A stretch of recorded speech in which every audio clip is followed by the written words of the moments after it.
Halo semuanya, kembali lagi bersama saya, Stephen Lee. Di video kali ini, saya akan membahas cara pakai kartu PPH Plus, atau dengan kata lain, cara klaim manfaat kesehatan yang ada di Prudential. Dari begitu banyak manfaat asuransi, salah satu yang paling dicari-cari oleh nasabah adalah asuransi kesehatan. Tapi, kalau kita nggak mengerti cara klaimnya, maka yang terjadi klaim bisa ditolak atau klaimnya menjadi lama prosesnya. So, video ini saya buat bertujuan untuk menambah wawasan gimana sih caranya klaim guna mengurangi kemungkinan klaim bisa ditolak atau klaim itu menjadi lama prosesnya. Jadi teman-teman, simak video ini hingga selesai ya.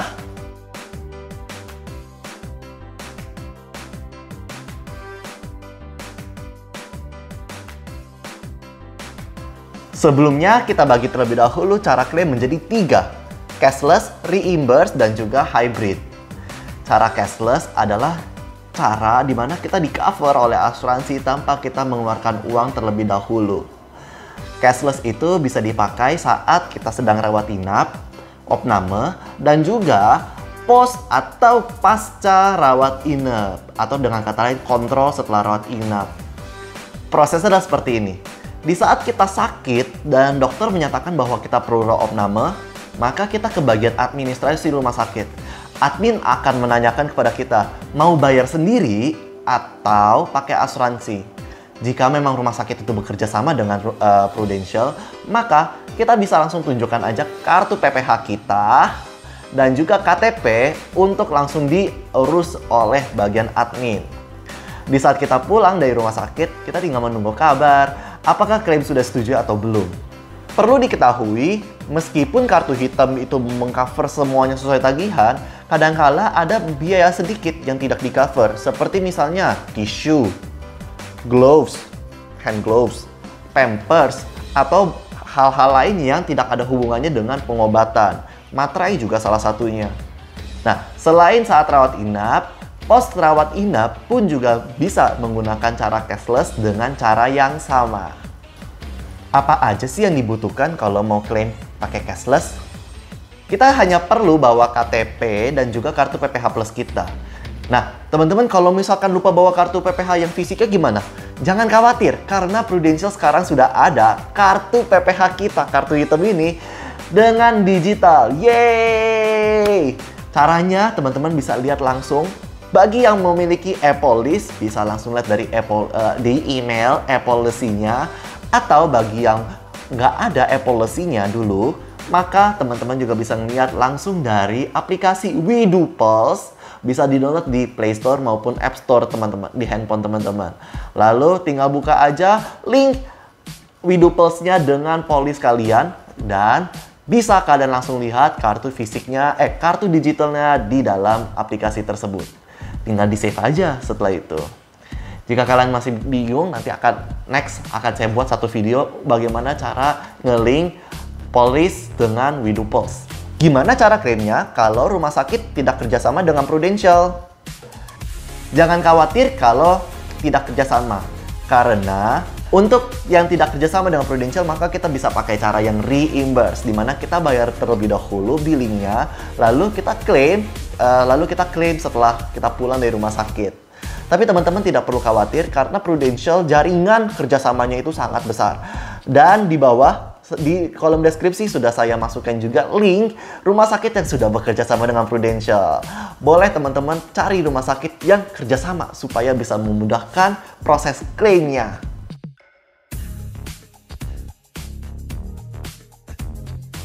Sebenarnya yang bikin proses klaim lama itu cuma ada satu, yaitu adalah komunikasi antara rumah sakit dengan asuransi. Yang pertama itu karena ada pertanyaan-pertanyaan lanjutan yang belum terisi. Ya, seperti misalkan ada paket obat, lalu paket obat tersebut dimintakan oleh rinciannya oleh asuransi. Dari rumah sakit sudah memberikan rinciannya. Contoh, paket obat ada obat A, obat B, obat C, obat D. Nah, tapi kadang-kadang yang dimaksud dengan rumah sakit Prudential adalah masing-masing dari obat tersebut itu biayanya berapa. Karena pertanyaannya kurang jelas, maka dari rumah sakit pun juga tidak memberikan informasi yang lebih jelas. Seperti itu. Itu jadinya itu jadi memakan waktu yang lebih lama. Lalu yang kedua, karena pertanyaan tersebut kadang-kadang ditujukan kepada dokter dan dokter sedang sibuk, entah itu sedang visit pasien lain, entah itu sedang tindakan atau memang dokter sedang tidak ada di ruangan seperti itu. Dan itu kan jadi kita sebagai nasabah, sebagai pasien, kita harus menunggu sampai dokter mengisi dan baru bisa dikirimkan kembali kepada Prudential. Lalu yang ketiga, memang kadang-kadang pertanyaan-pertanyaan tersebut yang diajukan oleh asuransi itu bertubi-tubi. Misal, udah dijawab nih pertanyaan A, kemudian sudah dikirim balik. Nggak lama kemudian ada pertanyaan B. Udah dijawab lagi, ada pertanyaan C. Kadang-kadang itu yang bikin gedek juga gitu ya rasanya ya. Pertanyaan bukan kenapa nggak sekaligus langsung ditanyakan, tapi pertanyaannya itu kayak nunggu jawaban dari A, terus minta terus berlanjut ke B, terus berlanjut ke C. Itu kadang-kadang bikin lama, tapi memang nggak sering. Yang lebih sering itu adalah yang problem pertama maupun yang kedua. Yang ketiga pernah kejadian tapi nggak sesering itu. Lalu yang keempat yang juga lumayan cukup sering adalah problem antara server rumah sakit dengan server asuransi. Jadi untuk pengiriman data dari rumah sakit ke Prudential itu adalah melalui portal yang memang sudah mereka miliki. Dan sebagai agent, jika saya bertanya kepada pihak rumah sakit, kadang-kadang jawaban mereka adalah, wah maaf pak, portalnya lagi error. Saya nggak ngerti itu portalnya emang karena problem dari rumah sakit atau problem dari servernya Prudential, itu saya nggak tahu. Jadi itu ya kita hanya bisa bersabar aja. Dan itulah beberapa kendala yang bikin proses klaim menjadi lebih lama daripada biasanya. Yang kedua, reimburse. Reimburse artinya kita bayar terlebih dahulu biaya billing rumah sakit, biaya billing pengobatan kita, kemudian kita klaim setelahnya.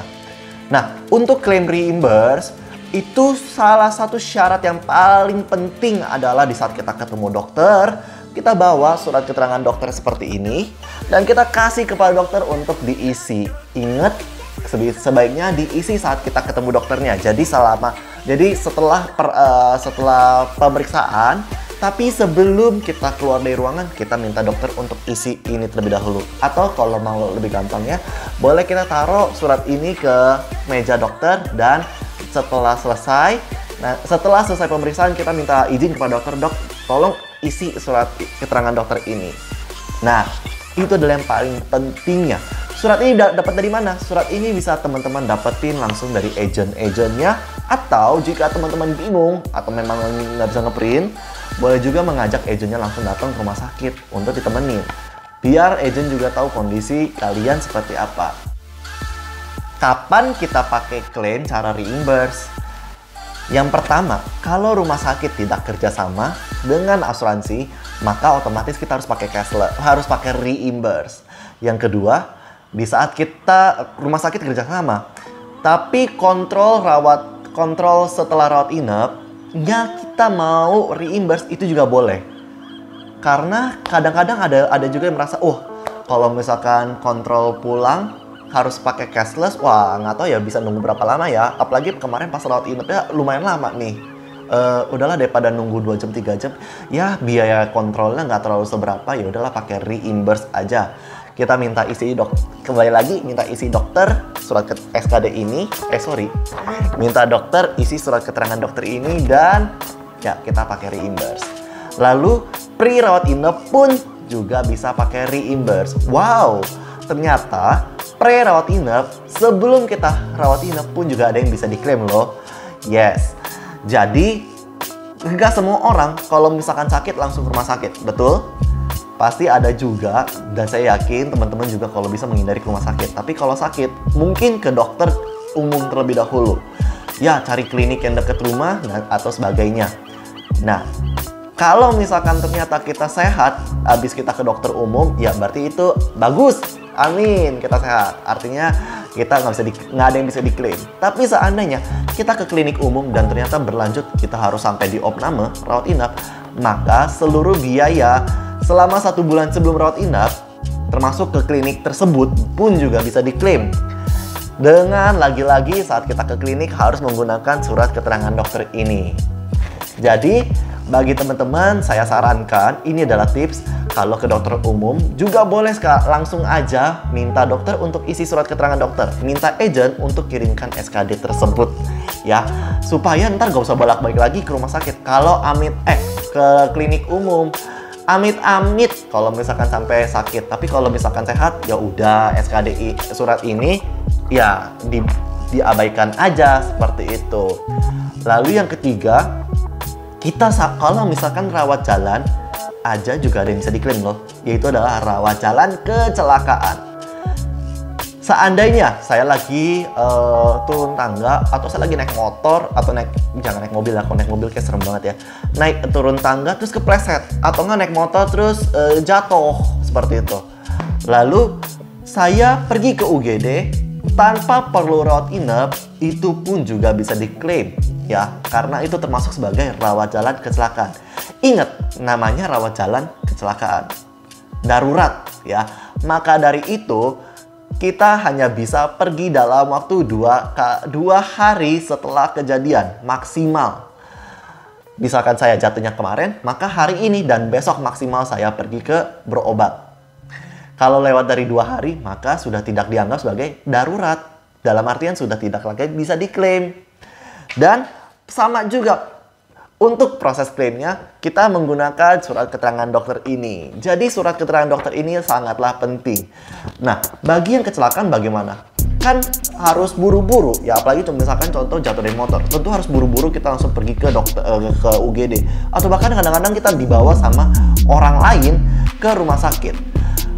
Maka dari itu saya menyarankan banget juga nih tips lainnya. Selalu sedia satu surat keterangan dokter di kendaraan Anda. Jadi misalkan Anda berpergian, setidaknya sudah ada satu surat ini yang ada standby untuk diisi oleh dokter. Apa-apa aja yang diperlukan untuk klaim reimburse? Seperti sebelumnya, yang pertama adalah surat keterangan dokter ini. Ini adalah wajib. Dan perlu diingat ya sedikit ya, surat keterangan dokter ini di belakang itu ada 2 halaman. Di belakangnya ada cap, ada tanda tangan dokter dan juga cap rumah sakit atau cap klinik. Maka dari itu, seandainya ketemu kita di rumah sakit yang hanya mengisi nama dokternya, kita harus mintain lagi cap rumah sakitnya ya, jangan lupa. Lalu yang kedua, ada yang namanya formulir klaim rawat inap. Di formulir ini kita isi data polis kita sebagai pasien, sebagai nasabah. Kita berobat kemana saja, di rumah sakit mana maksudnya. Lalu kita yang paling penting harus mengisi nomor rekening kita. Lalu yang ketiga, kumpulkan semua kwitansi dan juga invoice dari rumah sakit.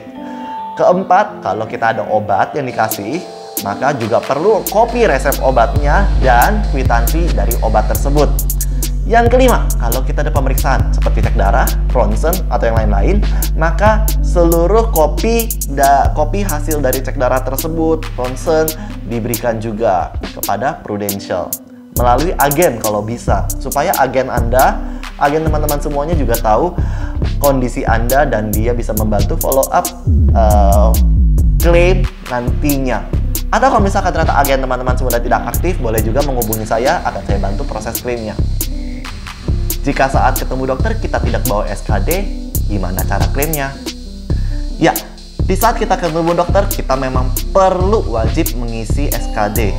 Ya, so kalau misalkan kita nggak bawa SKD, maka ya kita harus balik lagi ke rumah sakit, kita harus balik lagi ketemu dokternya, dan kita minta dokter isi SKD tersebut untuk tanggal pengobatan kita sesuai dengan kwitansi di hari tersebut. Misalkan contoh, tanggal 7 Oktober saya pergi ke dokter, saya nggak isi SKD, maka misalkan tanggal 10 ke dokter lagi, maka tanggal 10 saya minta dokter isi untuk tanggal 7, seperti itu.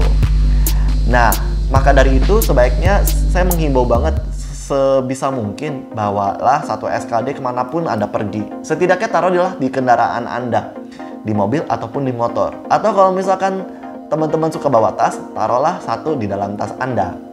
Supaya kalau misalkan amit-amit harus terpakai, atau ada orang lain di sekitar teman-teman yang mendadak butuh surat tersebut, maka bisa langsung diberikan kepada mereka. Cara ketiga, hybrid. Mau pakai cashless, mau tapi nggak mau lama pulangnya. Nah, cara yang ketiga ini adalah cara yang paling tepat untuk Anda. Jadi, di saat kita lagi dirawat inap dan kita pakai cashless, terus kita merasa, wah klaimnya bakalan lama nih, kita boleh pakai cara hybrid ini.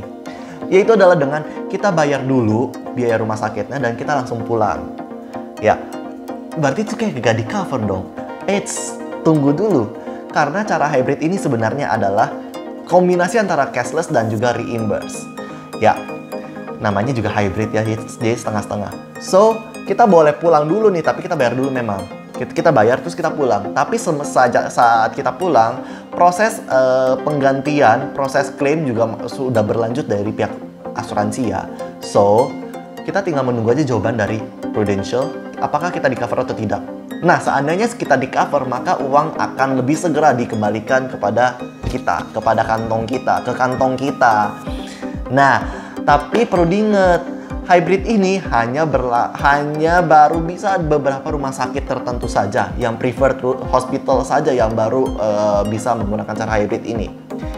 Dan juga hybrid ini ada dua tipe penggantiannya. Ada yang langsung digantiin oleh Prudential. Jadi di saat kita disetujui oleh Prudential, maka uangnya langsung dibalikin kepada kita. Oleh Prudential balikin. Atau yang kedua, dibalikinnya oleh pihak rumah sakit. Kalau dibalikin oleh pihak rumah sakit, mungkin itu bisa memakan beberapa waktu ya.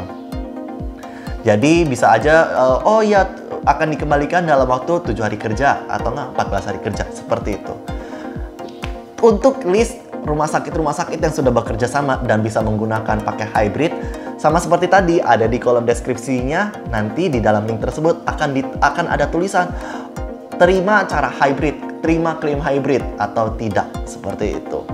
Bisa teman-teman lihat rumah sakit mana yang sudah bisa klaim hybrid maupun kerjasama dengan Prudential.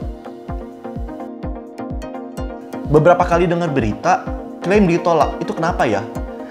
Teman-teman, ya klaim bisa aja ditolak. Tapi kita nggak perlu khawatir selama kita tidak melakukan 5 hal ini. Yang pertama, polis kita memang sudah melewati dari masa tunggu. Jadi selama 1 tahun pertama ada beberapa penyakit yang memang ada dikenakan masa tunggu. Jadi selama 1 tahun tersebut, penyakit tersebut tidak bisa diklaim. Contohnya adalah batu ginjal, batu empedu. Itu adalah penyakit-penyakit yang dikenakan masa tunggu selama 1 tahun. Kalau sampai dalam waktu 1 tahun pertama kita sakit batu, maka tentunya itu tidak di cover. Lalu yang kedua, kita tidak jujur di saat pengajuan asuransi. Banyak loh ternyata yang menutupi penyakit-penyakitnya sebelum buka asuransi. Maka dari itu, di saat kita ngeklaim, ternyata ketahuanlah kalau kita sudah ada sakit sebelum kita buka polis. Itulah yang bisa menyebabkan klaim tidak ditanggung oleh Prudential. Lalu yang ketiga, kita sakit atau kecelakaan akibat kita melanggar hukum. Contoh aja, kita sakit HIV karena kita yang cari. Atau kita kecelakaan lalu lintas, yang paling gampang, yang paling mudah, kita kecelakaan lalu lintas tapi kita ternyata tidak pakai helm atau kita tidak pakai safety belt. Ayo teman-teman, maka dari itu jangan lupa setiap kali kita berkendara selalu gunakan safety belt ataupun helm dan bawa STNK SIM-nya ya. Keempat, pengecualian yang ada dalam buku polis. Dan yang kelima, kekurangan dokumen klaim juga bisa membuat klaim ditolak loh. Tapi kalau misalkan kita bisa lengkapin dokumen-dokumen yang diperlukan, tidak perlu khawatir, kita bisa mengajukan klaim ulang dan tinggal tunggu saja keputusan klaim berikutnya dan selamat, klaim bisa diterima kembali. Dan itulah tips-tips dari saya agar klaim menjadi lebih mudah prosesnya. Dan jika teman-teman merasa video ini bermanfaat, atau teman-teman ingin melihat video lain dan juga memberikan saran atau masukan tambahan ide-ide untuk video selanjutnya, silahkan teman-teman di like dan juga di komen dan di subscribe channel ini. Pada akhir kata, saya Stephen Lee siap membantu merencanakan keuangan Anda.